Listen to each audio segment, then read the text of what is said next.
முருகனை ஒரு முறை தரிசிக்கிறீர்கள் என்றால் அவருடைய அருள் உங்கள் வாழ்க்கையில் வெற்றியும் செல்வமும் மகிழ்ச்சியும் கொண்டு வரும்.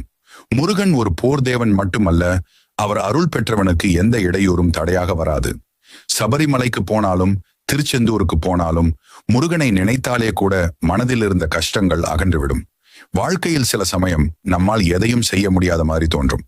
அப்போதே முருகனை தியானிக்கவும், ஓம் சரவண பவ என்று சொல்லவும். அந்த ஒரு சொல் உங்களுடைய மனதை வலிமையாக்கும், உங்களுக்குள் இருக்கும் தைரியத்தை எழுப்பும். முருகன் தனது பக்தர்களை ஒருபோதும் கைவிட மாட்டார். அவர் உங்களை பொருளாதாரத்திலும் ஆரோக்கியத்திலும் அறிவிலும் உயர்த்துவார். நீங்கள் நினைத்த சிறிய விருப்பங்கள் மட்டுமல்ல, பெரிய கனவுகளையும் முருகன் நிறைவேற்றுவார். நாளை உங்களுக்கு நல்ல வேலை கிடைக்குமா? வியாபாரம் வெற்றி பெறுமா? குடும்பத்தில் சந்தோஷம் வருமா? எல்லாவற்றுக்கும் ஒரு பதில், முருகனின் அருள் இருந்தால் அது நிச்சயம் நடக்கும். அதனால் இன்று முருகனை தரிசித்து அவரிடம் உங்களுடைய